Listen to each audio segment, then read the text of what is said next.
Multiverse. I'm your host, Tyrus, and I'm back with yet another DC video. Yeah, we got some stuff to talk about, folks.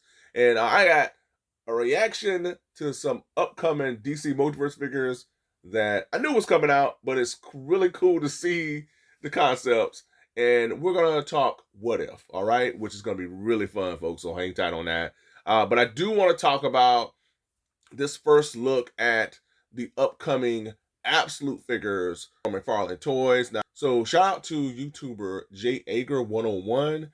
He broke this news, or he shared the images, the concept images of these upcoming figures from an online retailer from overseas, I believe. I knew these figures were coming. Now they're all over the internet. Now everybody got them. But to see these concepts, it's really exciting, man. And it just takes me back to Dark Knight Death Metal days from McFarlane. And that's why I have these figures here on the table, because, early McFarlane, he really dived deep into the whole death metal, characters and everything that was within those stories. So, he went all in, folks. So we have now a whole world of Dark Knight Death Metal figures, and he still continues to kind of release a little bit here and again, but early McFarlane, we got a lot of Dark Knight Death Metal, and it just kind of reminds me of that, because this new Absolute Universe is pretty much a whole nother universe like the Dark Knight Death Metal. You might wonder, what is the Absolute Universe? We're going to kind of give you a quick, a quick summary of what that is. The Absolute Universe was created by Darkseid. Okay, so that's the world that has Absolute Batman, Wonder Woman, Superman, Green Arrow, Martian Manhunter. The Absolute Batman has just totally taken off. It seems like everybody's loving it. I love it. There's a lot that's going on with that story that has me really excited. Absolute Green Arrow is really good, folks. So, I mean, there's so much that they're doing with this Absolute Universe that is just, man, it's really impressing me. Now, I said that Darkseid created this universe. He created this universe because he took power from the Spectra, and he became King Omega. As a result of Darkseid becoming King Omega, it created yet another crisis event, which resulted in the whole DC Chaos series that I'm going to talk about after this. That's where it's at. Darkseid created a whole universe of alternate characters, which is really it's crazy, man.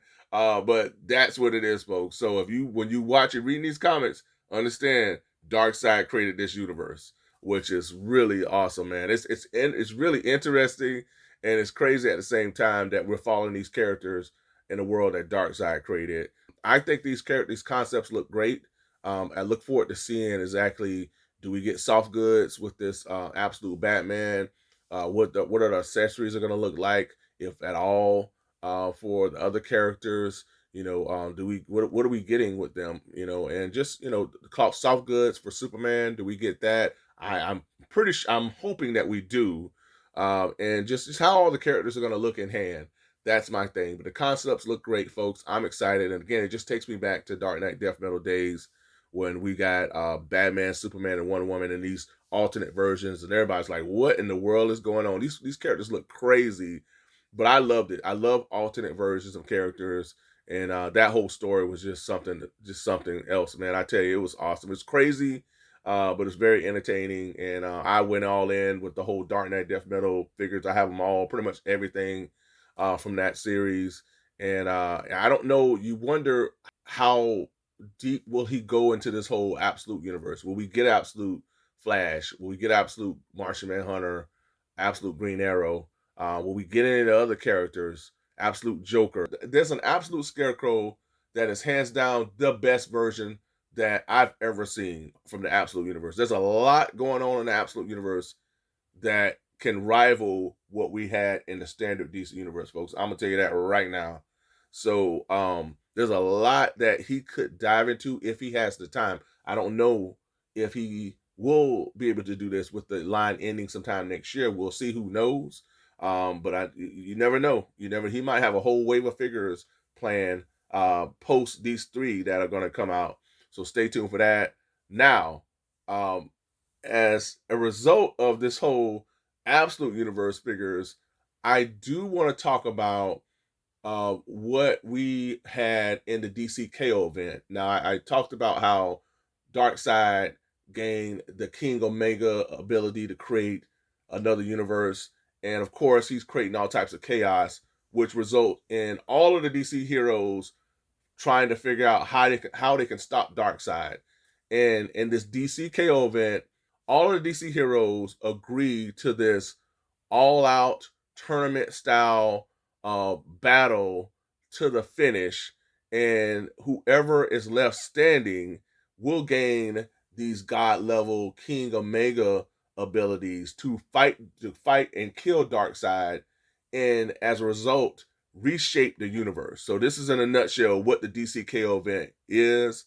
I thought it was ridiculous when I read the concept, but the story is amazing, folks. It is so good, and there's so many spin-off comics and so many things that's tied to it. If you have not read DCKO, definitely do so. And I'm talking about that because my thing is, what if we did get a DCKO wave of figures? Now, I'm gonna tell you why I felt like this would be up McFarlane's alley. This DCKO event, it features different versions of Batman. You have your standard Batman. Now, in this universe and in this story, Bruce Wayne slash Batman travels to other universes. And in these realities, Batman is not Bruce Wayne. It's either Dick Grayson as Batman, Jason Todd as Batman, Tim Drake as Batman, or Damian Wayne as Batman. So you get the concept of that. So you have his proteges as the Batman. So you have different versions of Batman. You know McFarlane likes that. So he's able to crank out different Batmans galore. Then there's the whole concept of mega figures, and Darkseid could be one of them.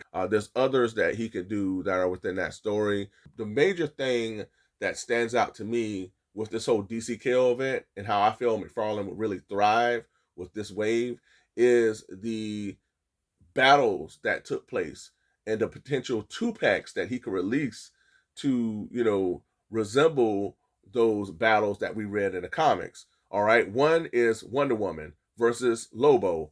The other, we had Superman versus Captain Atom. If you do not read anything from DCKO, read that one. That was one of the greatest battles ever. Jason Todd versus Joker. Yeah, that and the Superman versus Captain Atom were two of the best, folks, of all of the battles that went down.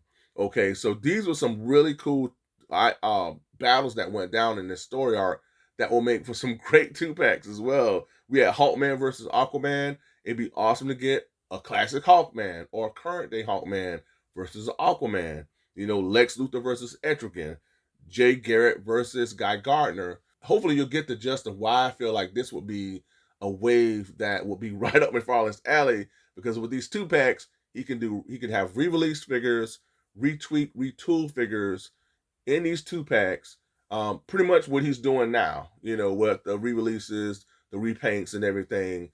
This will be something that he would really thrive at, folks. So I just wanted to share my thoughts on that because I really feel like the DCKO event would just be prime McFarlane toys all day, every day, man. Maybe he might release this stuff. I don't know. If you're watching, maybe you might. Hopefully you will, because I think he really would thrive with this wave, especially with all the repaints and the retool figures that he's releasing now, man. So, but if you have not read the DCKO event, read it, folks. It is so good. I don't want to spoil the end, but the battle, whoever battles Darkseid, because I don't want to tell you who wins the DCKO event, the person that does battle Darkseid, that battle is just unbelievable, folks. So there's a lot that goes on throughout that series, and I think it makes for one of the best crisis events that we've ever had in the DC universe. And again, the twists with Batman and the different realities that he go to come in contact with his proteges that become Batman. That's interesting. There's a lot to like from this DCKO event, and I feel like McFarlane would just really this be right up his alley, man.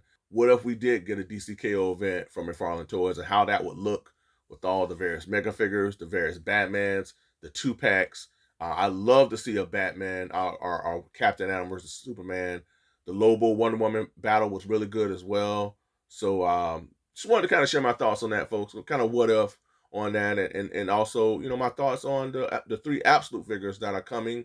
Who knows? We might get an official reveal next week or sometime this week, since we got the concepts. Who knows? We'll see. But I anticipate we'll get the release of these figures pretty soon, folks. These absolute figures, I feel like they're coming pretty soon. But I'm interested to see exactly how far he dives into this absolute universe, because it's totally taken off, folks. And hopefully, McFarlane, if you're listening, I'm really hoping that we do get a DCKO wave of figures, because I feel like you would really thrive in releasing those 2-packs, mega figures, and those various Batman. Batman dons kind of like a armored costume in this DCKO tournament. That's pretty awesome, folks. So there's just so much that we could really have, and that will be interesting for collectors. So who knows? We'll see, man. It's fun to look at the whole what if aspect of things as a collector and as a fan of comics and these characters. So comment below. Let me know, would you like to see a DCKO event? Have you read the DCKO series? What do you think about that? What are your thoughts on the 3 upcoming absolute figures with Batman, Superman, and Wonder Woman? Are you all in for all 3? 1, 2, none of them at all? Do you care about any of this stuff? Let me know in the comments. Also, be sure to ring that bell for all notifications so you get each and every one of my content pieces as it drops. And also, don't forget to what? That's right. Like, share, and subscribe. And also, remember that I'm on social media with Instagram and Twitter. So if you have those outlets, be sure to give me a follow. And again, folks, appreciate you all. Thanks so much for tuning in. And until next time, be good to one another. Be safe. Stay tuned. Same bad time, same bad channel, folks. Till next time. Bye for now.